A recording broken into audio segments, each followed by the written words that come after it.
민동기, 김용민의 미디어 토크로 오셨습니다. 미디어 오늘 민동기 부장 어서 오십시오. 반갑습니다. 예, 국민 ATM. 네. 제가 돈이 많은 줄 아나 봅니다. 근데 이게 보면은 말이죠. 어디 뭐 좀 힘없고 억울하고 서러운 분들이 아니라 우리 사회 방송계에 아주 어마어마한 탑 클래스에 속한 분들만 우리 민동기 부장을 고소할 자격이 있는 모양입니다. 그런가 봅니다. 네. 지금 김장겸, 김종국, 그리고 또 이길영, 길영환, 한쪽은 MBC 사장 보도국장, 또 한쪽은 KBS 이사장과 사장이 지금 민동기 부장에게 소송을 걸었거나 또 걸려하고 있습니다. 그렇습니다. 뭐 아직 걸었다. 네. 뭐 이렇게 확인된 건 아닌데. 네. KBS KBS의 경우, 예, MBC는 KBS의 걸었고, 경우, 그렇죠. 네. 사쪽에 계신 분께서 네. 이번 주 목요일에 네. 그 개편 설명회가 있었거든요. 예. 근데 이제 끝나고 예. 가려고 하는데 예. 요런 얘기를 좀 귀뜸을 해주시더라고요. 좀 걸 것 같다. 걸 것 같다. 근데 김한영 사장이 응. 1억, 응. 이길영 이사장이 1억. 어. 근데 이게 예. 미디어 온을 상대로 거는 건지 네. 아니면 뭐 저를 상대로 거는 건지는 모르겠으나 예. 어찌됐든 제가 쓴 기사에 대해서 음. 그렇게 건다는 건데. 김장겸은 1억. 네. 예, 정말 어마어마합니다, 우리 우리 김장겸 국장님이 또 애청자니까 드리는 말씀인데, 민동기 부장 부자 아닙니다. 그렇게 해서 설령 원하시는 대로 판결이 나온다 한들 못 받아가십니다. 그렇습니다. 이거 분명히 아셔야 됩니다. 아니, 예. 김용민 PD 5천, 저 5천 아닌가요? 네. 그렇죠. 그런가요? 네. 5천도 없잖아. 그렇죠. 뭐 5천은 갚을 수 있는 것처럼. 5천이 어디 있습니까? 서민이. 예. 자, 그렇습니다. 우울한 또 금요일에 여러분께 인사드립니다. 민동기 김용민의 미디어 토크. 잠시 광고 듣고 오겠습니다.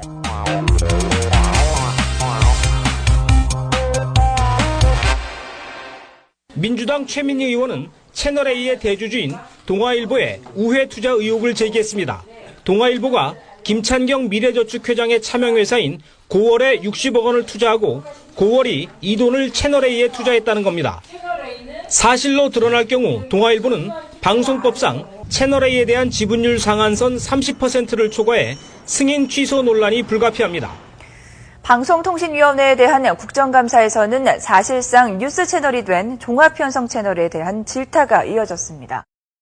민주당 노웅래 의원에 따르면 JTBC를 제외한 MBN과 채널A, TV조선의 뉴스 편성 비율은 50%에 육박했습니다.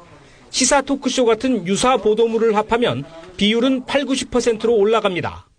보도와 유사 보도 프로그램이 90% 육박하는 현재 종편이라면 이게 방송법상의 종편이라 할 수 있겠습니까? 어떻게 보세요? 명정하게 시비기 할 것. 말 많고 탈 많은 종편. 어떻게 될 것인가? 종편 제허가 길을 쥐고 있는 5명 중에 1명인 양문석 방송통신위원. 지난 16일 국민 TV 라디오에 나와서 한 말. 일각에서는 이번에 한두 개는 떨어뜨려야 되는 거 아니냐, 이런 생각들이 있는 것 같고, 또 이경재 위원장도 그런 비슷한 취지의 얘기를 했어요. 원래 한 2개 정도 했어야 되는 게 너무 많이 승인돼 있는 상황이다, 이런 취지였던 것 같은데.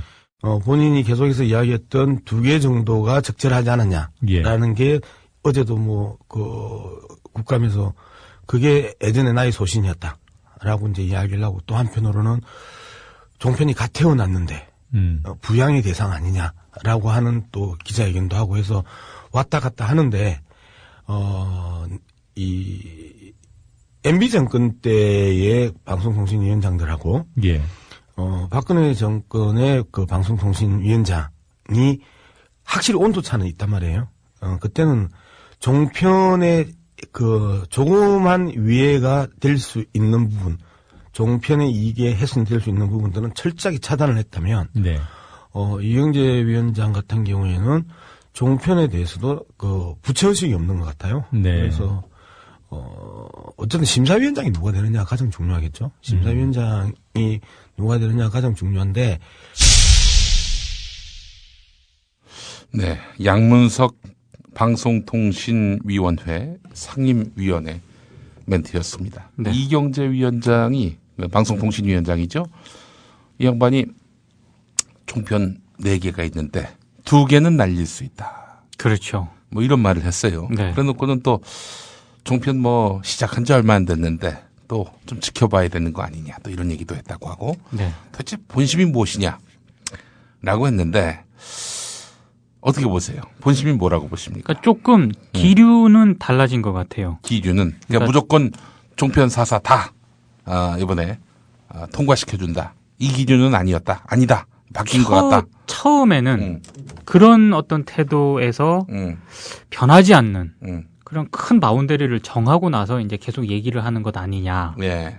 이제 이런 입장을 보이는 것 같았는데 아무래도 좀 계속해서 종편사들이 이 방송 사고를 치고 그리고 이 출범할 때 관련했던 여러 비리 의혹들이 좀 쏟아져 나오면서 특히 뭐 언론개혁시민연대라든가 언론인권센터라든가 이런 쪽에서 계속해서 이제 종편 주주 명단 공개하라 뭐 이렇게 요구를 하지 않았습니까? 예. 그러니까 그 과정에서 문제들이 막 쏙쏙 드러난 거죠. 이제 그러다 보니까 네. 이제 이경재 위원장도 더 이상 뭐 이렇게 출범 초기니까 좀 지켜봐야 한다.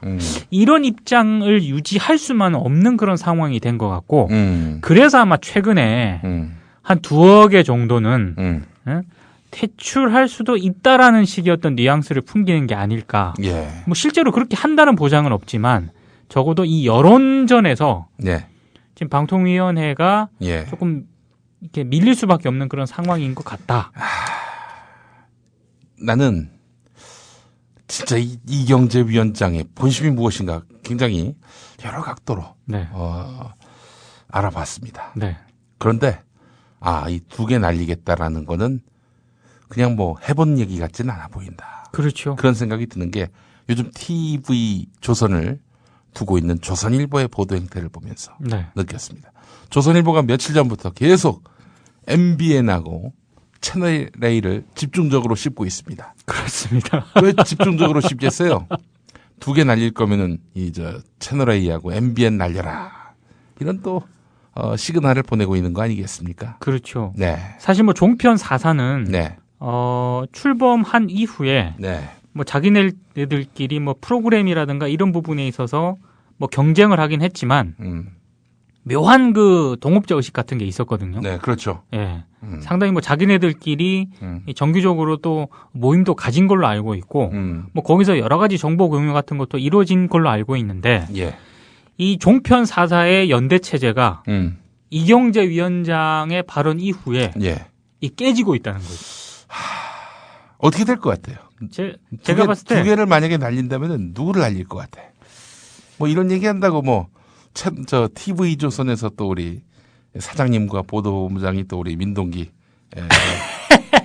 부장을 또 고소하는 또 일이 발생할 것 같진 않아. 그렇죠. 아니 뭐 그런다 하더라도 뭐 일단 얘기를 했지 않습니까? 예. 2개는 퇴출할 수도 있다. 분명히 예. 방통위원장이 아니 뭐 조선일보도 탁 찍어서 얘기하잖아. 그렇죠. MBN하고 채널 A 날려라. 지면을 통해서 계속 공격을 하죠. 그렇죠. 근데 이제 여러 정황을 봤을 때 예. 만약에 2개 정도가 탈락이 된다면 예. 제가 봤을 때 0순위는 예. 채널 A입니다. 채널 A. 왜냐? 예. 일단 5.18부터 시작을 해가지고 워낙 대형 사고들을 많이 쳤고요. 예. 그리고 뭐 주주 구성이라든가 출자금 이런 문제에 있어서 예. 너무 많은 문제점이 지금 공개가 됐어요. 국정감사에서. 이미 처음에 허가받을 당시에 이 허가 당국을 속였다는 거 아닙니까? 한마디로 그렇죠, 얘기해서. 사실상 뭐 채널 A의 자본금을 대겠다던 법인 주주가 애초 184곳이었는데 예. 근데 알고 보니까 이 가운데 거의 뭐 40% 넘는 곳이 약정을 철회를 했거든요. 이 과정에서 이제 뭐 자본금이라든가 이런 것도 애초에 방통위에 얘기했던 거랑 좀 다르고 예. 여러 가지 문제가 막 나온단 말이에요. 이게 주주 구성이 굉장히 중요한 그런 이유는 이렇습니다. 우리나라 방송사 특히 종편사 같은 경우 한 개인, 한 법인이 30% 이상 갖지 못하게 돼 있어요. 그렇죠. 반드시 그 밑이어야 합니다. 왜냐? 네. 그 이상 갖게 되면은 방송을 좌지우지할 수 있기 때문에. 방송법 위반이죠. 또. 네. 네. 그러니까 뭐 물론 우리 이건희 회장님만 보더라도 10%도 안 되는 지분 갖고 삼성 전체를 호령하니까 뭐 그렇죠. 지분이 꼭 뭐 그 회사의 장악력을 말하는 거다라고 말할 수 없을 수 있습니다. 그러나 어쨌든 이 30%를 넘지 못하도록 못을 박은 거지요. 그렇죠. 방송법이. 네. 근데 이게 이름은 딴 사람으로 돼 있는데 알고 봤더니 그게 동아일보 지분이었어. 그렇죠. 뭐 이렇게 돼서 30%의 지분이 넘어가는 이런 경우가 채널A에 있었다는 거죠. 30%가 넘어간다 하면 바로 동아일보를 말하는 것이고, 그러면 결국 채널A는 이 방송법을 어긴 가운데서 허가받은 그런 매체가 되는 것이죠. 동아일보는 법이 정한 30% 선을 넘어서서 채널A에 대한 지분을 보유하고 있는 것이고요. 그렇죠. 예. 그리고 이제 원래 예. 그 승인 당시 때부터 그 채널A가 방송통신위원회에다가 승인장 교부 시점을 좀 늦춰달라 이렇게 요구를 했었거든요. 예. 그때 이제 언론계에서 어떤 얘기들이 막 퍼졌냐면 채널A가 이 돈을 못 구해가지고 계속 이런 요구를 하는 것 아니냐 이런 소문이 막 파다했었는데 사실 지금 와서 돌이켜 보니까 채널A 투자자 가운데 이렇게 보면 좀 위탁자가 불분명한 그런 금융신탁이 좀 많은 것 같고. 설명하니까 길어져. 그렇죠. 딱 잘라 얘기해서 이 눈과 귀를 속였다. 그렇죠. 구린내가 좀 난다. 자, 그래서 채널A가 지금 가장 우선된 퇴출 1순위에 꼽힌 그런 방송사고. 그렇습니다. 2순위는 어디라고 보세요? 2순위가 이게 아주 좀 미묘한데 일단 JTBC가 아웃될 거라고 보는 사람은 아무도 없어. 거긴 일단 안정적으로 론칭이 됐다고 봐야 돼요. 네. 워낙 뭐 유명한 프로그램도 많고. 물론 이제 뭐 손실은 제일 커요. 왜냐하면 드라마를 하니까. 그렇죠. 여태도 드라마를 해. 그 투자를 한다는 얘기거든. 그 TV조선 채널A, MBN은 드라마 안 한 지가 오래됐어요. 그렇습니다. 사실 뭐 보도 채널이라고 해도 과언이 아니죠. 그렇죠. 네. 이제 앞서 들으신 대로 하도 그 뉴스가 많고 또 유사 보도 프로그램 이를테면은 그 되도 않는 시사평론가 갖다 앉혀놓고 야부리 떠는 거 있잖아요. 누구야? 낮 시간대 주로 많이 나오죠. 쾌변난마 같은 그렇습니다. 프로. 예. 뭐 이런 프로. 이런 프로그램들이 실은 다 유사보도 아니냐. 장성민의 그렇죠. 시사 땅크 뭐 이런 거. 이런 것들을 다 따지면은 그 뉴스 채널의 범위를 영역을 침범하는 것이다 해가지고 요즘 아주 YTN하고 연합뉴스TV가 그렇죠. 아주 그냥 엄청나게 총편을 물어뜯습니다. 아니 왜냐하면 그건 정당한 문제제기일 수밖에 없는 게 그렇지. 자기네들은 보도 채널로 승인을 받았단 말이에요. 그러니까 YTN이나 뭐 연합뉴스TV가 무슨 오락쇼 프로하는 거 봤어요? 그렇죠. 거긴 뉴스만 한다고. 근데 남의 장사 영역에 와가지고 말이야. 영역을 마구 건드리니까 그거 당연히 어필을 할 수 있죠. 여기서 또 아주 빛나는 비유를 한번 하자면 아니 이마트에서 이것저것 팔아야지. 가전제품만 팔아봐. 하이마트가 얼마나 기분 나쁘겠어. 그렇죠. 비유의 왕이야. 그렇잖아. 아니 이마트로 허가받고 말이야. 그러니까. 왜 하이마트처럼 행동을 해? 하이마트에서 당연히 발끈하죠. 그렇게 그렇지. 되면. 응? 자, 하여간 그런 이유 때문에 지금 YTN하고 연합뉴스TV가 아주 연락에 지금 종편들을 씹고 있습니다. 그렇습니다. 자, 결국 근데 사실은 왜 그런 뉴스를 하느냐? 뭐 뉴스를 하면은 아무래도 영향력을 확대한다는 차원에서 도움이 되겠지만 무엇보다도 싸거든 제작비. 아니 그 시사평론가 갖다 앉혀놓고 한두 시간 이렇게 썰 풀면은 끝나잖아 프로를. 그렇죠. 근데 드라마로 1시간 채워봐 그러면 어마어마한 돈이 들어갑니다. 그러니까 이제 드라마 만들 거면은 그냥 싸게 먹히는 사실 다들 기억하시겠지만 시사 뭐 땅크 그렇죠. 쾌변남마 이런 거 하자는 거지. 기억을 하시겠지만 TV조선이 처음에 개국할 때 뭐 황정민 이렇게 뭐 해가지고 뭐 한반도인가 뭐 이런 개국 드라마를 한번 크게 했었어요. 그렇지. 해외 로테이션도 가고 로케이션도 가고 이래가지고 뭐였더라 대한 뭐였던 것 같은데. 하여튼 뭐 한반도라는 뭐 하여튼 그런 거였는데 제가 그 드라마를 왜 기억하냐면 거기에 북한군 뭐 하여튼 쪽으로 나오는 그 캐릭터 이름이 민동기였어요. 그래서 왜 또 민동기라는 이름이 흔하지 않은데 이거 드라마 이름으로 쓴 하여튼 이게 보통 비호감이 아니구만. 그렇죠. 우리 민동기 그래서 부장. 내가 이거 아닌데 하여튼 했는데 이거 안 될 것 같다 내가 그렇게 생각을 했었거든요. 이럴 때는 바로 여기 호응해주는 차원에서 여의도 공원에서 불쇼를 하라고 불쇼. 여의도 공원에서 내가 불쇼를 하려고 그랬는데 우통을 벗고 입안에 인화물질 잔뜩 넣고 불을 피워놓고 호 불면서 이 포효를 하라고. 네, 주변 앙케이트 조사를 좀 해봤거든요. 네. 아주 부정적이에요. 아주 부정적이야. 하지 마. 웃음거리만 된다. 네. 어디 가서 뭐 해외 토픽에 난다고 하지 마. 망신당한다고. 그래요. 네. 알겠습니다. 아무튼 그 한반도라는 그 개국푸 드라마가 망해버렸어요, 완전히. 아주 멸망을 했지. 멸망을 했죠. 그 손실이 엄청났거든. 그 방상문 사장이 아는 거예요, 그거. 네. 이 드라마 잘못했다가는 큰일 난다. 혹시 드라마 내용이 형편없어서 그렇게 시청률이 안 나왔다는 생각은 안 하나? 모르겠어요. 뭐 하여튼 저도 본 적이 없는데. 조금 봤는데 이게 전혀 뭐 사람들의 그 눈길을 별로 끌지 못하는 시나리오에다. 그래도 황정민 그 다음에 또 그 여배우가 그 누구였죠? 아주 그 유명한 배우인데 김정은 나와가지고 그 나름 A급 그 배우들을 기용을 했었는데 아주 처참하게 망해버려가지고 상당히 좀 본인들 배우들 입장에서도 사실 JTBC 같은 경우도 말이죠. 뭐 워낙에 뭐 재산이 많으니까 우리 그렇죠. 오너에 그러니까 지금 저 드라마를 계속 하고 있는 거지. 그 JTBC도 뭐 TV조선 채널A처럼 모 회사가 그다지 빵빵하지 않으면은 거기도 이미 뉴스 채널의 길을 걷고 있었을지 몰라. 접었죠 벌써. 그러니까 지금 뭐 거기는 과거에 TBC의 그 뭐 영예를 회복한다.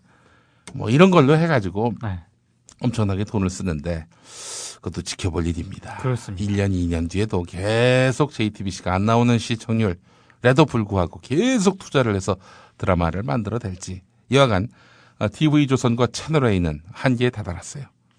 드라마를 만들 수가 없습니다. MBN한테도 우리는 뭐 기본적으로 MBN의 드라마를 기대하지는 않았으니까. 그렇죠. 사실 MBN은 종편으로 이제 출범을 했을 때 오히려 이 역효과가 났다는 얘기가 많았어요. 그렇지. 그전엔 YTN하고 똑같은 보도 뉴스 채널 아니었어요. 왜냐면 저희 부모님도 청주에서 주로 이제 낮에 MBN 뉴스를 많이 보셨거든요. 근데 종편 출범하고 나서 뉴스를 해야 되는데 자꾸 이상한 게 나오는 거야. 그래서 채널이 돌아갔단 말이에요. 이제 그런 어떤 시청층이 굉장히 많았거든. MBN 입장으로서는 종편이 결코 유리했던 게 아니었죠. 그래서 이제 처음에는 뭐 뉴스 시간 많이 줄이고 뭐 그쵸? 이것저것 종편하다가 안 되겠는 거야. 그래가지고 낮 시간대 다시 뉴스 채널로 복귀한 게 바로 MBN이고, 그렇죠. MBN처럼 방송하니까 효율적이네 해가지고 TV조선하고 채널A가 따라한 거예요. 그렇죠. 내 편성의 변동 상황을 내가 유의 깊게 봤는데 결국 MBN이 아차 이 길이 아니다 싶어서 다시 낮 시간대 뉴스 시간 크게 늘려서 하니까 여기 TV조선하고 채널A도 따라가고 있는 형국이고 요즘에 또 KBS도 SBS도 또 따라하더만. 그렇죠. 그리고 사실 그 MBN이 종편에 이 포맷에 영향을 많이 미친 게 뉴스 편성에도 영향을 많이 미쳤지만 떼토크 있잖아요. 떼토크. 이른바 지금 종편의 주력 상품 중에 하나인 떼토크도 MBN이 강했다고요, 사실. 그렇죠. 사실은 이 종편 생기기 전에 YTN하고 MBN이 이렇게 보도 채널을 할 때 말이죠. 제가 그때 MBN 좀 종종 나갔었어요. 나갔는데 이렇게도 방송할 수 있구나 라는 걸 보여줬었어요. YTN은 모든 뉴스가 지상파처럼 앵커 멘트하고 기사 리포트가 나가고 그렇죠. 이런 식인데 여기는 기자 수가 적은 그런 탓도 있겠지만은 기본적으로 그 평론가 뭐 이런 사람들을 연결해 놓고 라디오식으로 프로를 하는 거야. 그러니까 되도 않는 그런 그 인터뷰. 좋게 보면 새로운 시도인데 나쁘게 보면 참 방송 편하게 편하게 한 거지. 근데 그렇게 한 것을 요즘에는 YTN도 따라하고 뭐 다른 종편들도 따라하고 이번에 KBS도 그렇게 한다는 거 아닙니까? 그러니까 30분 토론. 야, 이게 지상파까지 이렇게 따라할 정도라면은 네. 방송산업 전체가 사양화의 길을 걷고 있는 거 아닌가. 그렇죠. 그런 생각도 드는 거예요. 아니 뭐 더 훌륭하고 더 멋지고 이런 걸 따라해야 되는데 싸게 먹히는 그다지 부가가치가 없는 걸 그걸 효율적이라고 해서 따라가는 걸 보면은 이 방송이 좀 퇴행길을 걷고 있는 거 아닌가 이런 생각도 들고. 방송사 내부 입장에서 생각을 해보면 그게 어찌 됐든 그 방송 시간에 뭘 제작을 해야 되잖아요. 예. 근데 재방송은 이제 경쟁력이 없거든요. 그러니까 뭘 만들어야 되는데 가장 싸게 먹힐 수 있는 방법이 이제 요런 포맷이 나온 거죠. 네. 그러니까 너도 나도 이제 막 뛰어드는 것 같아요 보니까. 우리 국민 TV 라디오는 사실은 라디오긴 하지만 인터넷 라디오긴 하지만 우리도 드라마는 만듭니다. 그렇습니다. 제발 TV조선 채널A 빨리 드라마를 만들어가지고 또 한반도 같은 그런 엄청난 네머드급 스케일로 만들어가지고 빨리 망하길 바랍니다. 아니 근데 우리가 지금 채널A가 영순위라고 얘기했는데 했죠. 그 다음 순위는 얘기 안 했어요. 그 다음 순위는 네. 제가 봤을 때 그 다음 순위를 얘기하는 것보다 네. 가장 안 떨어질 것 같은 종편은 그럼 일단 JTBC고 JTBC. 두 번째는 MBN이에요. 그럼 TV조선이네. 그렇죠. 네. 왜냐하면 TV조선일 가능성이 많은 게.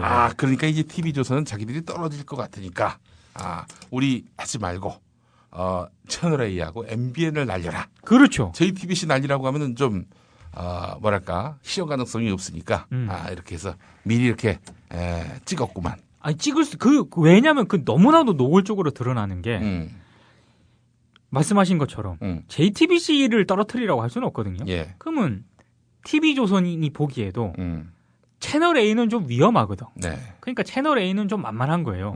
이제 그러면 나머지 하나를 가지고 이제 씹어야 되는데 그게 MBN이었던 거고요. 지난주 보면은 조선일보가 지면에서 MBN을 상당히 좀 공격을 합니다.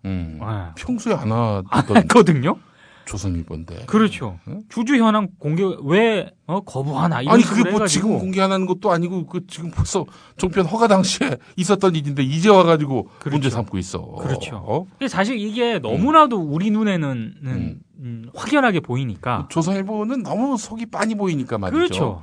그래서 우리 또 해맑은 신문이 없어. 네, 조선일보 또 전문 기자인 정철은 기자가 또 이제 또 취재를 했죠. 취재를 하니까 아무래도 좀 조선일보가 MBN을 타겟으로 지금 당분간 집중을 하는 것 같다. 이런 얘기들이 퍼졌어요. 그건 결국 채널A는 어차피 날아갈 거고. 그렇죠.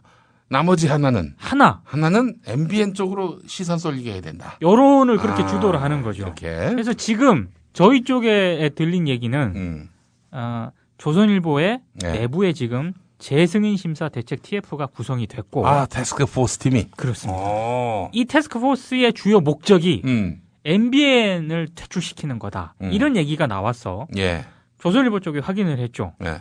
근데 조선일보 측은 TF 구성 자체를 부인을 하면서 미디어오는 취재에 이렇게 응대를 하지 않았어요. 근데 재밌는 거는 이런 경우 같은 경우는 타겟이 된 당사자들이 피부로 확연히 느낍니다. 그러니까 MBN 쪽에서 나오는 얘기가 있잖아요. 조선에 TF가 있다. 그렇죠. 그러니까 MBN 쪽에서 너무 이렇게 조선일보가 이런 식으로 MBN을 공격하는 거에 대해서 굉장히 불편해하고 있죠. 너무 노림수가 확 드러나는. 그래서 MBN은 또 자신합니다. 우리는 아마 퇴출시키기 쉽지 않을 거다. 이렇게 얘기하고 있죠. 왜냐하면 시청률 잘 나오거든요. 그것도 게다가 10수년 전부터 방송을 했잖아요. 그렇죠. 날리기 쉽지 않지. 그리고 날린다면 결국 방송으로서 이렇다 할 임팩트도 없고 아울러 사고는 또 번번이 치는 결국 채널A와 TV조선이 아웃될 공산이 있다. 그렇죠. 그렇게 봐야 되겠군요. 근데 이제 저는 조금 아까 이경재 위원장의 도대체 진위가 뭐냐 이런 부분을 좀 생각을 해봤을 때 저는 약간 의심이 가는 게 혹시라도 이런 걸 가지고 종편사들의 어떤 보도 이런 거를 좀 컨트롤하겠다는 그런 의도가 또 깔려 있는 것 아니냐. 그러니까 당장 이제 내년 초인가 그렇죠? 그렇죠. 제어가 그때까지는 니들 까불면은 재미없다. 그렇죠. 아니 근데 뭐 종편이 뭐 늘 똑같이 그동안 친박 방송을 했는데 뭐 더 충성 경쟁 시켜봐요. 뭐 무슨 의미가 있어? 시청률도 안 나오는 거. 그러니까 약간 이제 그래서 뭐 그런 가능성은 저는 낮게 보지만 혹시라도 이게 어찌 됐든 종편 4사 가운데 하나 퇴출시키기도 사실 정권으로선 부담일 텐데 두 개 얘기가 나왔단 말이에요. 이 두 개 얘기가 나왔다면 내부적으로 어떤 얘기가 오갔기 때문에 나오지 않았겠습니까? 이경재 방통위원장이 이렇게 말을 쉽게 하는 스타일은 아닌 걸로 알고 있기 때문에. 노회한 정치인이라는 얘기도 있어요. 그렇죠. 노회하기 때문에 일정 부분 어떤 의도를 가지고 이 얘기를 한 것 같은데 그 정확한 의도는 지금 파악이 안 되고 있죠. 저는 이 TV조선이 말이죠. 이렇게 채널A하고 MBN을 콕 찍어서 얘네들 아웃시키세요. 라는 투로 이야기하는 것 같은 최근의 보도 행태를 보면서 갑자기 IMF 때가 생각이 났습니다. IMF요? 모민영 방송이라고 얘기하겠습니다. 네. 모민영 방송. 모민영 방송. 민영 방송 왜? 민영 방송 얼마나 많아? 많습니다. 네. 엄청나게 많은데. 그렇습니다. 어느 특정 방송을 자꾸 생각하고 있는 것 같은데. 아닙니다. 실 수도 있고 아닐 수도 있는 거예요. 그렇죠. 네. 모민영 방송이 있었는데 말이죠. IMF 때였습니다. 어떻게든 사람을 내보내야 했어요. 정말 사람을 내보낼 만큼 회사 사정이 나빠졌는지는 알 수 없지만 그때 사주가 몇 명을 내보내겠다. 딱 이렇게 했습니다. 제가 듣기로는 특정한 부서를 얘기하면서 여기서 몇 명을 날릴 것이다. 딱 숫자를 가이드라인을 제시했어요. 이야. 와, 이때부터는 그 당시의 그 상황을 지켜보던 그 당시 재직하던 저에겐 선배되는 분인데 선배하는 이야기가 지옥이었다. 사람 사는 세상이 아니었다. 왜냐? 그냥 저 새끼 나쁜 새끼 저 새끼 내보내야 된다고. 그렇죠. 뭐 그렇게 떼지어가지고 어느 한 사람을 왕따를 시킨다는 거예요. 각자 맡아도 하고 막 난리가 났겠구만. 그래서 내보내겠다는 사람 수만큼 왕따를 당한 거야. 그래서 그 사람이 하지도 않은 말을 한 것처럼 하지도 않은 방송사고를 한 것처럼 만들어 놓고 완전 코너에 몰려서 결국 그 사람 짐 싸고 나갔어요. 결국 그렇게 해서 구조조정을 당했습니다. 지금 뭐 하시나요? 예? 나가셔가지고. 난 나간 분이 누군지 모르지. 그렇구나. 우리 선배는 살아남았는데. 살아남았는데. 살아남았는데 우리 선배도 상당히 큰 위기를 만났었습니다. 그때 무슨 그 외부 강사가 와서 회장님이 있는 자리에서 막 이렇게 무슨 연설을 하는데 자기가 여기 출연을 했는데 출연료가 안 들어왔다. 이 멘트를 한 거야. 그래서 자기가 이제 한꺼번에 또 지탄을 받게 생긴 거야. 그래가지고 그래서 격리부로 내려가서 그 어마어마한 그 왜 출연자 그 패티캐시라고 하나? 네. 그 패티캐시가 아니지 뭐라고 그러더라 파우처. 파우처. 영수증. 그렇죠. 영수증 같은 거. 다 뒤졌어요? 네, 다 뒤져가지고 찾아냈어. 패티캐시가 왜 나왔나 하게. 예. 그러니까 다 뒤져가지고 찾아냈어. 그래가지고 그 양반은 위기를 극복했습니다. 야, 그 엄청난 불굴의 의지인데. 아니 자기는 목숨이 걸린 거 아니야. 그렇죠. 뭐 그냥 따가운 눈총과 손가락질과 자칫 잘못했으면 큰일 날 뻔했었다는. 그대로 뭐 짐 싸서. 그렇습니다. 참 악몽 같은 세월을 다 회고하는데 요즘 TV조선이 자기 살겠다고 어차피 한 운명체였던 나머지 종편 동지들을 저런 식으로 그렇죠. 내쫓아야 된다. 이러는 태도를 보면 참 비정함을 금치 못합니다. 자기가 살아남아야 되니까. 그렇지. 우리 저 조중동의 또 이 보편적인 속성은 이 수고 기득권 정당을 지지한다는 면도 있지만 자기가 살아야 한다. 그렇습니다. 나라가 망해도 자기가 살아야 한다. 이념 이런 거 상관없어요. 그런 거 없어. 네. 진보가 자기 수고 기득권 인정해 주면은 진보 편에 또 서는 게 또 이런 세력들의 보편적인 특성 아니겠습니까? 진보가 만약에 어떤 대세라거나 진보라는 어떤 그런 게 자기네 이 사회 이해가 좀 이익이 된다. 얼마든지 바뀔 수 있는 그런 언론사들이죠. 네. 그렇습니다. 하여간 결국에는 지금 채널A가 아주 큰 위기에 빠졌다. 그렇습니다. 예. 굉장히 좀 아마 딜레마에 빠져 있을 겁니다. 지금. 또 쉽지 않다고 보는 사람도 있어요. 채널A 날리는 거는 쉽지 않다. 왜냐하면 아까 말씀드렸다시피 예. 종편사를 날린다? 예. 이거 쉽지 않아요. 방송국을 날리는 건데. 그렇죠. 거기 종사원들이 뭐 몇십 명도 아니고 말이죠. 그렇습니다. 예. 근데 약간 뭐 TV조선이나 채널A가 만약에 없어진다. 뭐 조선동아일보는 뭐 어마어마한 타격을 입겠죠. 어마어마한 타격도 입을 뿐만 아니라 예. 아마 박근혜 정권 입장에서도 예. 이 정권이 끝날 때까지 예. 아마 척을 질 각오를 하고 만약에 퇴출을 시켜야 될 겁니다. 난 그렇게 안 봅니다. 아, 그래요? 그렇게 안 봐요. 우리 조선동아가 어떤 신문인데 동아일보는 또 한번 전두환한테 네. 뺏긴 적이 있었잖아요. 그렇죠. 동아방송을. 네. 뭐 그런다고 나중에 전두환하고 내내 싸웠나? 그렇지 않지. 우리 동아일보가 어떤 신문인데 말이죠. 조선일보? 조선일보는 또 모르겠습니다. 조선일보는 아마 맞짱을 뜨려 할지 모르겠어요. 아, 조선일보는 좀 다를 겁니다. 자기들의 어떤 네. 그런 권력 또 상당한 어떤 그런 여론에 대한 그 어떤 영향력 이런 것들을 생각하고 들이받을지 몰라요. 그러다가 어느 순간 고공타협을 보겠지. 뭐 우리 권력의 높은 층과 또 회장님이 만나가지고 어떻게 뭐 쇼부를 본다든지. 자꾸 이렇게 외래어 일본어를 많이 쓰는데 죄송합니다. 타협을 본다든지. 그렇죠. 예. 뭐 그럴 수 있다는 거죠. 밤의 대통령이 또 나올 것 같군요. 예. 밤의 대통령 뭐 특정 매체를 염두에 두고 만든 게 아니라고 저는 항상 얘기하고 다니고 있습니다. 네. 예. 지난주 국민 TV 라디오 드라마 밤의 대통령 주요 내용.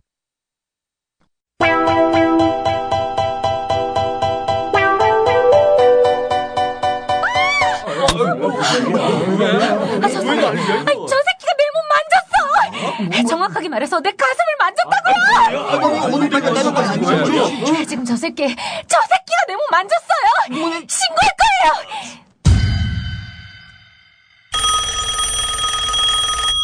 아이고, 이 늦은 밤에 누가 이렇게... 여보세요, 조가선입니다.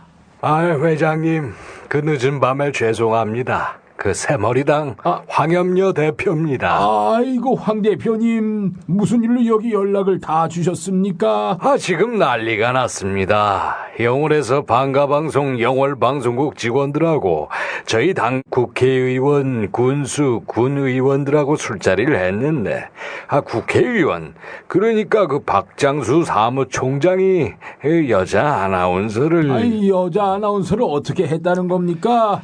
가슴을 거칠게 아이고 참 우려스러워서 아니 염려스러워서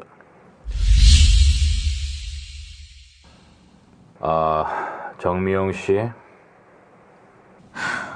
보도본부장님이 웬일이시죠? 회장님 지시로 전화하는 건데 어젯밤 그 건 말이야. 그 건이 뭐요? 정확하게 말하세요. 무슨 건이요? 내가 지금 보도본부장으로서 회사의 입장만 말할게. 오버하지 마. 새머리당 대표가 오늘 아침 회사를 찾아와서 회장님께 사과했어. 그리고 박 의원이 어제 당신한테 사과했다며. 이쯤에서 봉합해. 더 문제를 키우지 말고. 어처구니가 없군요. 회장님이 성추행당했나요? 왜 회장님한테 사과를 하죠? 다 업무 관계로 만나서 벌어진 일이니 그런 거지. 아니 그러면 황염려 대표가 당신이 있는 영월로 가서 석고대죄라도 해야 한다는 거야? 성추행 본부장다운 발상이군. 뭐야? 이것 보세요, 성추행 본부장님. 저한테 하셨던 일 기억 안 나세요? 무슨 일? 저를 호텔로 데리고 가셔서 와인 한 잔 주셨죠? 절대 받지도 않고 문 근처에서 발을 한 발짝도 떼지 않은 저를 강제로 입 맞추고 손을 치마에 집어넣고 강제로 옷을... 무슨 소리야? 어디서 그런 말도 안 돼. 정명 씨 지금 녹음하지? 지금 말씀하신 거 회사의 공식 입장인가요? 회사의 공식 입장이라면 저를 그 자리까지 봉고 태워서 데려간 회사도 성추행의 당사자군요. 영월에서 제멋대로 방송에 인기 좀 얻는다고 들었는데 간이 배 밖으로 나왔군. 그렇게 세상이 우습게 보여? 성추행 본부장, 입 닥치세요. 한 번만 더 입 놀리면 당신의 과거도 털 거야. 박정수님, 여자 아나운서 성추행 사건 사실인가요? 여자 아나운서가 단호하게 사실이라고 하던데요. 의원직 사퇴하실 생각은 없나요? 저는 당시 술이 너무 취해서 몰랐습니다. 그리고 당시에는 그 여자 아나운서가 식당 아주머니인 줄 알았어요. 그게 말이 됩니까? 여자 아나운서를 몰라보다니요. 제 개인적 소신은 여자 아나운서는 다 줘야 한다고 봅니다. 제정신으로 하는 소리입니까? 어휴, 그 당신 예쁜데 그 대통령이 당신 보면 번호 따자고 할 것 같아. 밀지마. 대판이네. 박상아 아나운서. 네. 조 사장님. 고마워요. 나를 사장으로 인정해줘서.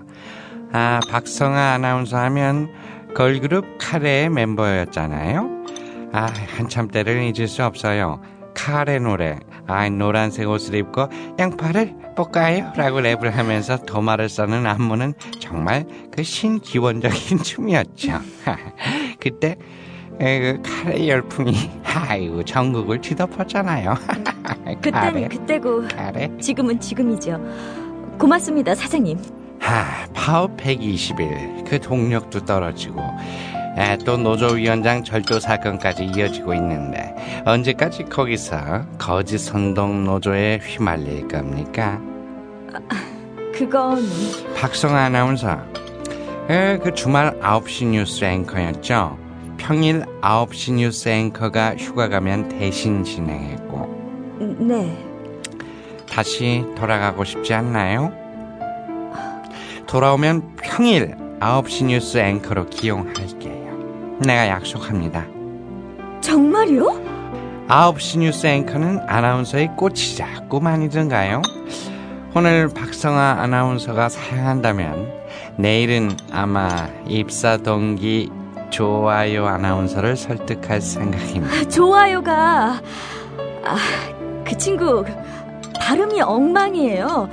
혀가 짧고요. 청와대 대변인을 못 읽어요. 그건 나도 뭐 그런데 그럼 입장 정리가 된 건가요? 그냥 노조원으로서 파업 계속하겠다? 아니요. 저 탈퇴할게요. 그런데 약속은 꼭 지켜주세요. 그럼 당연하지. 약속 지켜야죠.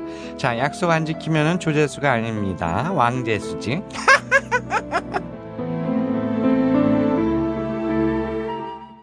밤의 대통령 팟캐스트 특별 보너스 NG 모음.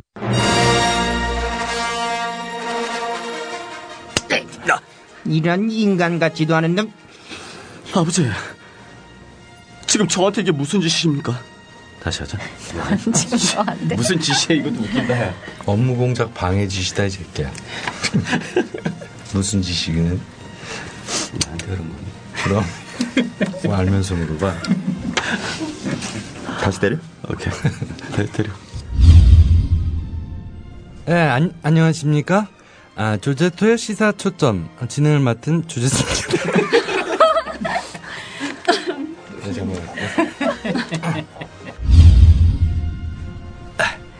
국장님, 저 일요일 낮에 조제토의 시사 초점 진행하는 조제수입니다.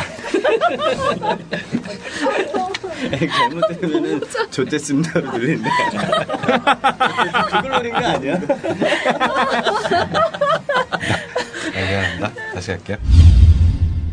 저 국장님, 저 일요일 낮에 조대수의 옆에서 기대지 마.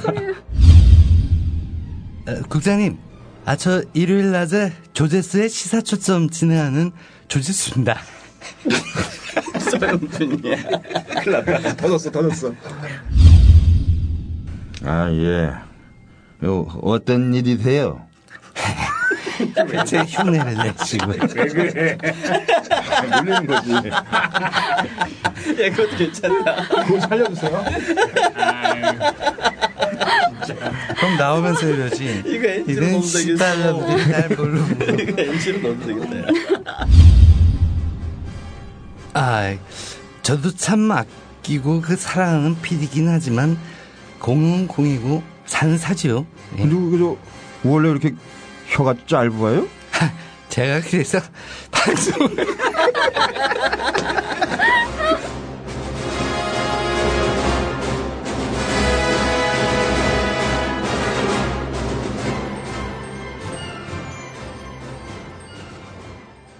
국민TV 라디오 드라마 밤의 대통령 지금 팟캐스트 포털 팟빵에서 청취하세요. 1974년 10월 24일 자유언론 실천을 선언했던 동아 자유언론 수호투쟁위원회가 39년 만에 돌아옵니다. 특집 생방송 동아투위 39년 끝나지 않은 투쟁. 10월 24일 정오부터 4시간 동안 영원한 자유언론인들을 국민TV 라디오에서 만나실 수 있습니다. 동아방송 앵커와 기자들이 전하는 정오 뉴스와 동아투위 다큐멘터리, 드라마, 오늘의 언론을 진단하는 좌담회를 통해 살아있는 동아 자유언론의 정통성을 확인하는 시간이 될 것입니다. 여기 우리의 뜨거운 심장을 모아 동아투위와 국민TV가 자유언론을 실천하는 역사적인 순간을 함께 하시기 바랍니다.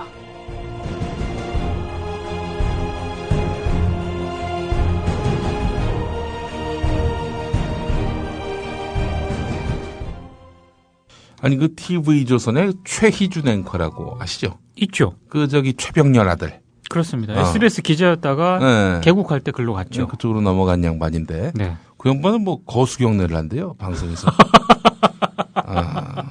예. 가스통 막 들고 나오시는 어르신들 좋아하시겠네 보니까. 그래요? 나 한 번도 본 적이 없는데. 아니 뭐 나도 몰랐지. 근데 조선일보에 그렇게 나왔더라고 보니까. 거수경례를 한다고. 아이고 참 하여간 재밌는 사람들입니다. 그렇습니다. 예, 그래요. 거수경례를 합니다. 프로그램 끝날 때 거수경례. 충성, 멸공 뭐 이런다는 건가? 어? 봐야 알지 뭐 이게. 진짜 날 잡아서 한번 봐야겠네. 네. 자 어떻게 여러분들께 또 앞서 들으신 대로 좀 소개를 해드리자면 네. 10월 24일은 동아일보, 동아방송의 이런 언론인들이 자유 언론 투쟁을 시작한 날입니다. 그렇죠. 74년일 겁니다. 네. 제가 태어난 해가 바로 1974년인데, 네. 그리고 이듬해 3월에 쫓겨나지요. 그렇죠. 박정희 정권이 몇 명 잘라라 했는데 그보다 더 많이. 알아서 긴 거죠. 알아서 긴 거지. 네. 자, 그분들이 참 그 뒤로 풍찬 노숙을 하면서 새로운 세상을 꿈꾸었고 또 그 꿈의 결실이 한겨레 신문이기도 하고요. 그렇죠. 예. 자, 그분들이 이제 투쟁을 시작한 지 39년이 지났습니다. 벌써 39년이 됐어요. 예. 그때 20대 기자였던 정연주 기자도 뭐 할아버지가 됐죠. 이제. 아직도 막내야.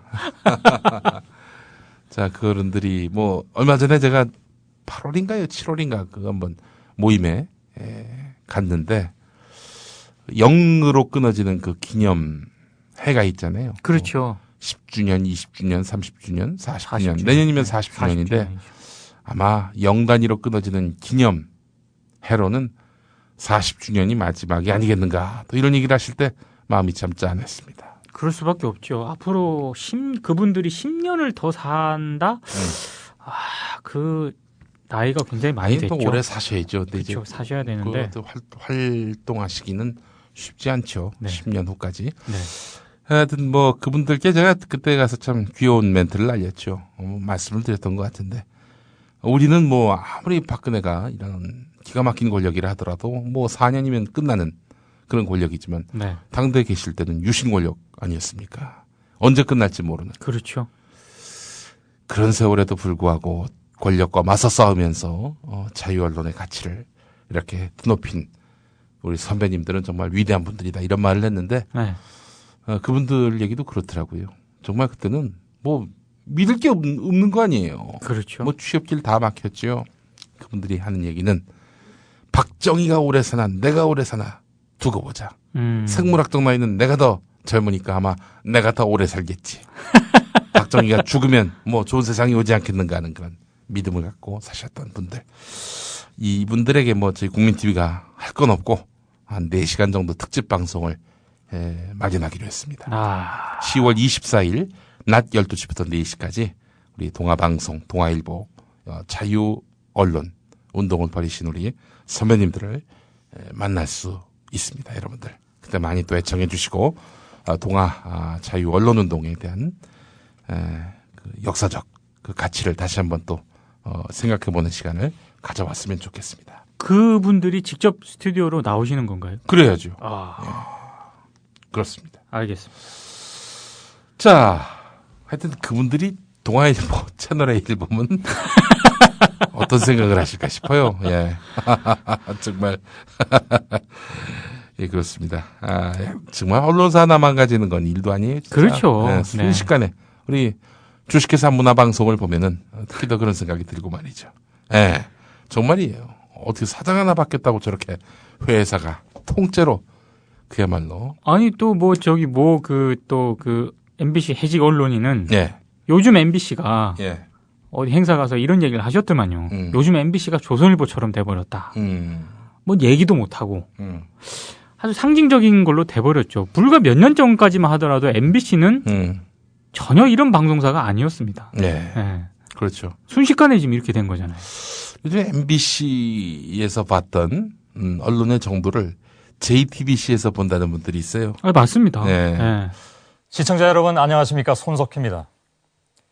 1위 기업인 삼성에는 빚도 있지만 그늘도 있습니다. 삼성그룹은 그동안 무노조 경영, 즉 노조가 없어도 될 정도의 경영을 실현해서 세계적인 기업으로 성장할 수 있었다고 자부해왔습니다. 그러나 그런 빚 뒤에는 무노조 전략이 갖는 그늘도 있어 왔습니다. 오늘 집중 보도할 내용은 삼성의 노조 무력화 전략에 관한 것입니다. 그동안에 말로만 전해지던 내용을 문건으로 단독 입수했습니다. 노조를 어떻게 무력화할지가 주된 내용이어서 파장이 예상됩니다. 삼성의 노사 전략 문건에는 노조를 설립할 위험성이 있는 직원들에 대해서 사전에 비위 사실을 체증하라는 내용도 들어 있습니다. 삼성은 문건에서 노조를 설립하려는 직원들을 문제 인력으로 규정했습니다. 그러면서 노조 설립 시 즉시 징계할 수 있도록 사전에 비위 사실을 체증해야 한다고 여러 차례 강조했습니다. 개인정보라든지 특히나 주량정보, 자산정보까지 입수하고 있는 이 문건의 내용으로 볼 때는 신용정보보호법이라든지 개인정보보호법에 명백히 위반되고요. 자, 이런 계획이 담긴 문건이 본격적으로 나온 건 처음이라고 봐야 되겠죠. 네, 그동안에는 이제 노조 탄압 사례나 또 계열사의 노무관리 문건은 간간히 나왔습니다만은 삼성의 무노조 전략을 총체적으로 담은 문건은 이번에 처음 공개되는 것이고요. 예. 뭐 잘 아시겠지만 20년 전에 이건희 회장께서 마누라 빼고는 다 바꿔야 된다 이렇게 선언을 했지만 삼성의 무노조 전략은 75년째 지금 굳건히 유지되고 있습니다. 그런 점에서 초인류 삼성을 이끄는 이건희 회장의 신뢰의 리더십에 의문을 제기할 수밖에 없다 그렇게 생각합니다. 미디어를 알아야 미디어에 먹히지 않는다. 저쪽에 이명박근혜가 있다면 이쪽에 민동 김용민이 있다. 미디어계 길라잡이 민동기 김용민의 미디어 토크. JTBC 손석희 사장이 가가지고 이렇게 뭐 뉴스가 큰 틀에서 바뀌고 뭐 그러고 있는데, 근데 나는 궁금한 게 뭐 손석희 사장이 갖는 뭐 사회적 위상 이건 뭐 두말할 나위가 없는데, 그렇다 하더라도 그 JTBC도 일종의 사회인데. 그렇죠. 그 내부에서 반발이 없어요? 저렇게 뉴스가 뭐 심상정 불러다 놓고 삼성 까고 이거에 대해서 내부 조항이 없다는 것이. 제가 이거는 결국 뭐 홍석현 회장이 뭐 눈 감아준다는 그런 의미이기도 하겠지만은. 그렇죠. 내부에서 아무 목소리도 없는 건가요? 그러니까 복수의 이 관계자들로부터 들은 얘기인데 한 분은 손석희 사장과 굉장히 잘 아는 분이고요. 또 다른 이제 이 관계자들은 제가 직접 들은 건 아니고 이제 기자들이 이제 취재를 하는 과정에서 들은 얘기인데 아마 그 이른바 그 일선 기자들 있잖아요. 일선 기자들과 손석희 교수는 사장이라고 해야 되지. 손석희 사장은 상당히 좀 호흡이 잘 맞는 편인 것 같아요. 근데 이른바 그 간부들 있지 않습니까? 특히 이제 중앙일보 출신들을 비롯한 이런 간부들이 있는데 이런 간부들은 상당히 좀 이 손석희 사장이 취하는 이 JTBC 뉴스의 방향이라든가 이런 부분에 있어서 상당히 좀 불만이 많은 걸로 알고 있어요. 네. 그러니까 공개적으로 표출은 못하지만 상당히 좀 뜨뜨근한 그런 반응들을 보이고 있는 거고 그래서 약간 우려를 하는 분들도 있어요. 언젠간 이런 문제 제기를 공개적으로 하고 이른바 손석희 사장의 흔들기가 시작될 수도 있을 것 같은데 예. 이렇게 되면은 조금 내부적으로 쉽지 않을 수도 있겠다. 뭐 이런 우려를 하시는 분들도 있는데 예. 지금까지는 워낙 그 손석희 사장이 이 본인의 강력한 캐릭터와 카리스마로 이 보도 부문을 좀 장악을 하고 있는 편이기 때문에 당분간은 이 기세로 갈 것 같습니다. 그 뒤에는 홍석현의 묵인이 있는 거지. 그렇죠. 사주가 반대하는 거를 못하죠. 절대 못하지. 아까처럼 이경재 위원장의 진심이 뭔지 궁금하다 그랬잖아요. 네. 저는 요즘 홍석현 이 사주의 진심이 뭘까? 뭐 이런 생각을 좀 해봅니다. 뭘 것 같아요, 진심이? 제가 요거 관련해서 또 잠깐 에피소드를 하나 소개를 해드리면 예.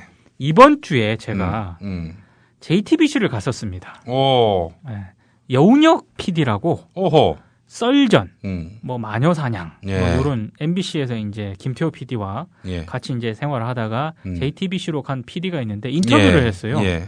인터뷰를 하는데 조금 편집 때문에 조금 1층에서 제가 기다리는 그런 상황이 됐어요. 그래서 우리 그 사진 기자랑 예.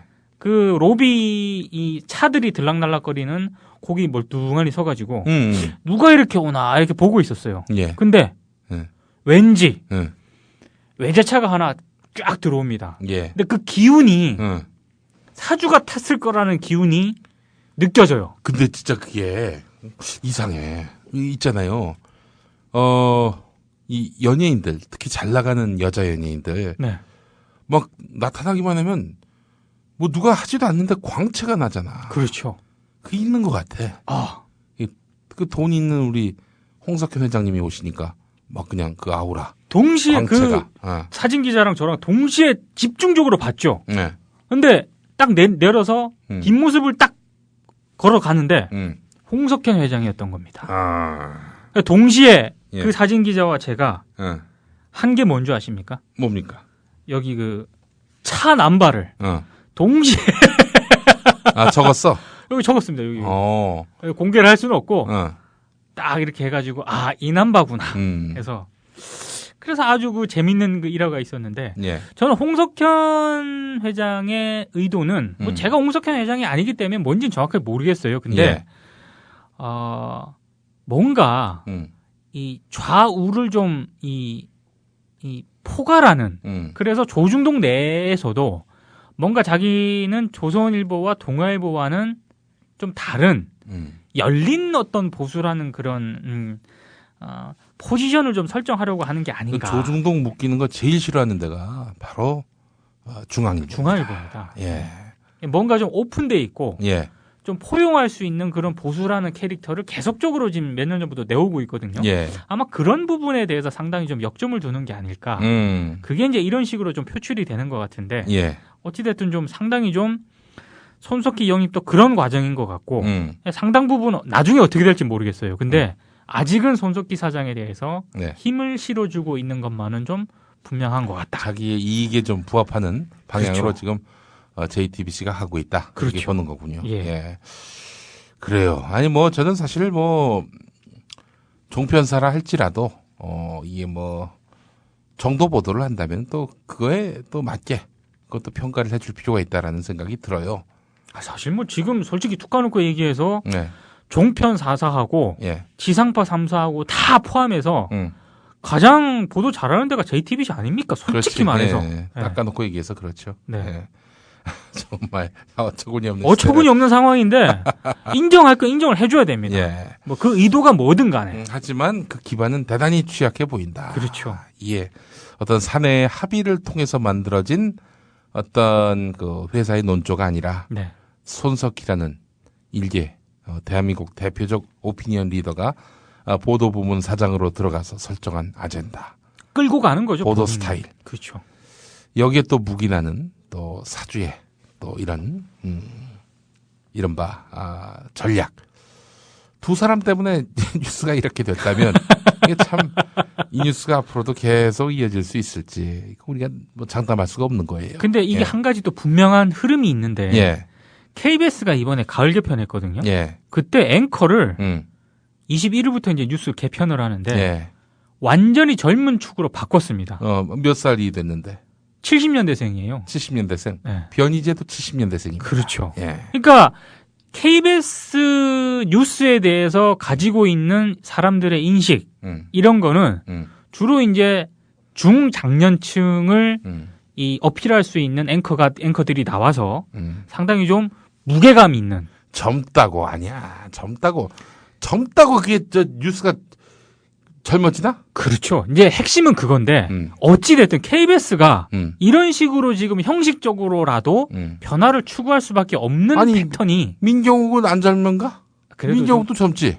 젊은 편이긴 한데 그래도 좀 장년급에 속한다고 봐야죠. 아니 하여튼 그런 나이만 젊어서 그 뉴스가 젊어진다고 지금 절대 그렇게 생각하지 않습니다. 저도 그렇게 생각하지 않는데 지금 김용민 PD하고 제 나이급 정도 되는 연차되는 기자들이 지금 주요 9시 뉴스 앵커를 비롯해서 지금 다 들어가 있는 거예요, 이번에. 근데 KBS 입장에서는 상당한 파격이거든요. 근데 KBS가 왜 이렇게 했을까?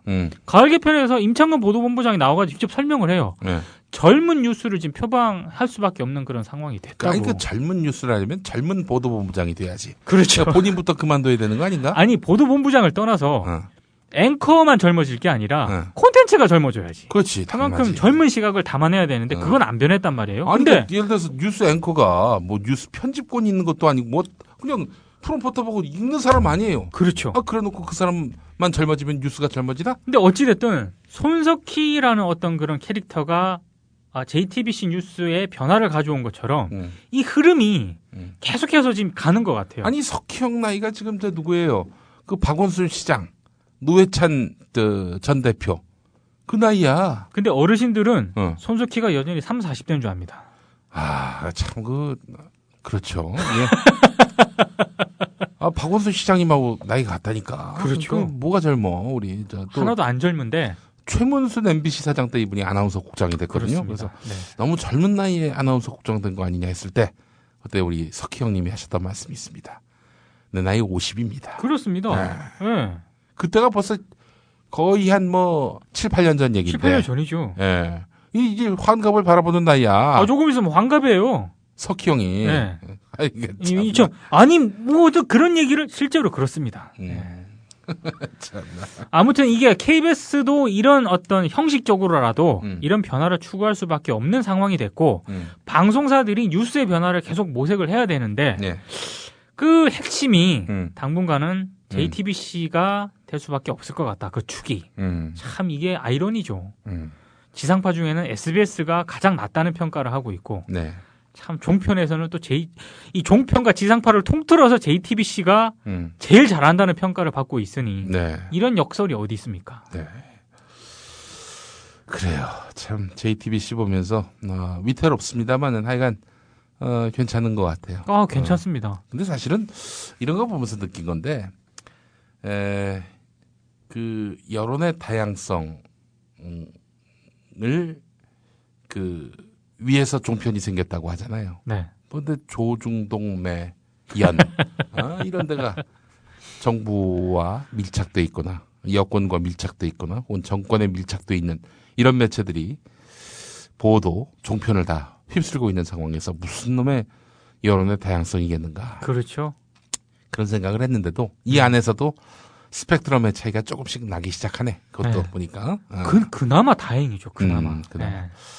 하여간 손석희 사장이 JTBC로 간 것은 어쨌든 참 불행 중 다행이다라는 생각도 해보는데 공영방송이 살아야죠 또. 그렇죠. 공영방송 보면은 참 답이 안 나옵니다. 답이 안 나오고 있습니다. 네, 그래요. M1 우리 민동기나 고소하고 말이죠. 민동기 고소해서 무슨 시직이 있다고? 응?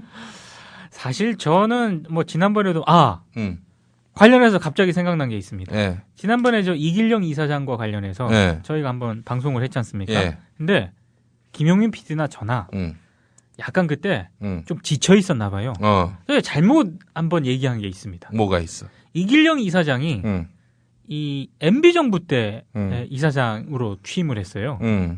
그러니까 이제 국정감사 때 작년에도 불려 나가가지고. 그때 감사 아니었나?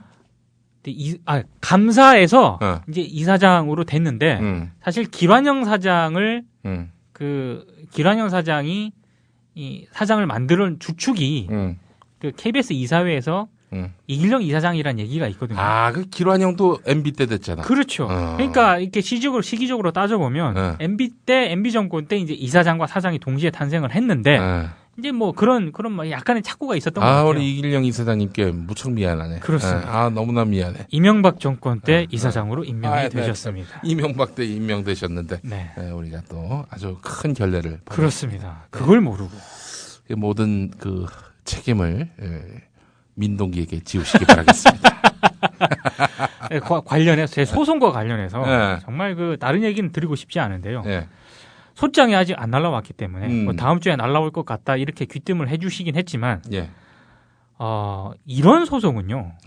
좀 약간 좀 진짜 처음입니다. 아니 뭐 팩트가 틀린 것도 아니고요. 무슨 뭐 사실관계에 뭐 있는 것도 아니고 제목이 편파적이다. 뭐 이런 게 좀 언급이 제목이 돼 있대요. 편파적이면은 제목을 뽑은 우리 PD 오늘 편집국장님을 걸어야지. 제목은 저희 편집국장께서 뽑으셨습니다. 그러면 편집국장을 걸어야지. 아니 근데 제목이 편파적인 것도 아니에요. 특별감사를 요청을 했고 그래서 KBS가 특별감사에 들어간다는 거였고 부재에 본인이 스스로 요청을 해서 그런 부분이 있다 이렇게 언급이 돼 있거든요. 그러니까 제목과 부재를 보면 편파적이지 않아요. 사실관계를 적시를 한 거예요. 근데 이게 뭐 어쨌다고. 더더군다나 오늘 KBS 본부 노조 관계자와 이제 이런 얘기를 하는데 KBS 새노조 그렇죠. 새노조 관계자 이런 얘기를 하는데 만약에 1억을 소송을 하잖아요. 그러면 이 소송을 또 이 당해봐서 알겠지만 지대 개념이 있지 않습니까? 소송을 하려면 또 지대를 해야 돼. 인지를 붙여야 되지 않습니까? 그럼 1억이면은 그 지대 붙이는 것만 상당한 금액이 나가거든요. 근데 그 금액이 어디서 나가겠습니까? 결국엔 세금으로 나가는 거 아닙니까? 수신료로. 그렇죠. 이게 온당한 건지는 모르겠다. 이런 얘기를 하시더군요. 그렇죠. 우리 민동기 부장도 집에 TV가 있을 것이고 따라서 수신료를 낼 텐데 안 내고 싶은데 뭐 나가더라고요. 본인이 낸 수신료로 이제 본인이 고소를 당하게 생겼어요. 제가 지금 그런 상황이죠. 누가 저한테 그 얘기 하던데 진짜 똑같이 하시네. 수신료를 안 내고 싶어도 이게 전기세 포함돼서 나가니. 그겠지. 원천 징수가 되니 어쩔 수도 없고 참 답답합니다 지금. 박원순 서울시장도 시장 되시기 전에는 대한민국 정부로부터 고소를 당했었어요. 그렇죠. 대한민국 국민이. 참나. 아주 이상한 체험들을 많이 합니다. 오늘 제가 지금 생방송으로 함께하고 있는데요. 윤석열 팀장, 서울중앙지검 특별수사팀의 윤석열 팀장이 날라갔죠. 수사팀에서 배제됐습니다. 그렇습니다. 이 사건 정말 큰 사건입니다. 대형 사건이죠. 이거는 지금 최동욱을 날리고 윤석열도 날렸다. 이거 진짜 그러면 국정원 사건과 관련해서 접으라는 거죠. 이렇게 기소하고 그렇죠. 또 결국 공소를 유지해야 하는 이런 수사팀을 완전히 위축시키려는 것 아니겠습니까? 사실상 힘들다고 봐야죠. 이건 진짜 말이죠. 이건 도둑놈들이 말이죠. 자기를 잡는 경찰을 이 수사과장을 날리고 경찰서장을 날린 그런 꼴이 아닌가. 그렇죠. 이 도둑놈의 정권 아닙니까? 도둑놈의 정권이죠. 도둑놈이 자기를 잡으려는 사람들을 갖고 책임자를 연거푸 날렸다. 이런 어처구니 없는 일들이 대한민국에서 벌어지고 있습니다. 그러니까 너무나도 표시가 나는 짓을 너무나도 태연하게 저지르고 있기 때문에 굳이 정치적 고려 이런 걸 하지 않아도 국민들이 다 아는 거죠. 자, 그렇기 때문에 우리가 참 이런 비극적인 시대를 삶에 있어서 좀 더 강인한 정신과 체력으로 버티지 않으면 안 되겠다. 이런 생각을 해보면서 결론이 좋은데요? 네, 그렇습니다. 강인한 체력과 강인한 멘탈. 그렇기 때문에 빨리 우통을 벗고 여의도 공원에서 불쇼를 보여줘야 되겠다. 우리 민동기 부장이 안 하면 나라도 해야 되겠다. 모 후배가 이런 얘기를 합니다. 예. 자, 이제 KBS 이사장, KBS 사장, 네. MBC 사장, MBC 보도국장. 네. 이제 남은 건 네. 박문진이다. 그래서 제가 멱살을 잡으려다가 참았습니다. 아이고, 만만한. 참고로 제가 예. 이 방송사, 언론사 관계자분들께 다시 한번 말씀을 드리는데 예. 저 돈 없습니다. 예. 저한테 돈 못 받아가요. 예. 그러니까 되지도 않을 일, 그렇게 미련 갖지 마시고 빨리 우리 민동기를 놓아주시기 바라겠습니다. 자, 미디어 토크 오늘 마무리해야 될 것 같습니다. 네. 예, 애청자 여러분 진심으로 감사드립니다. 다음 주에 뵙겠습니다. 고맙습니다.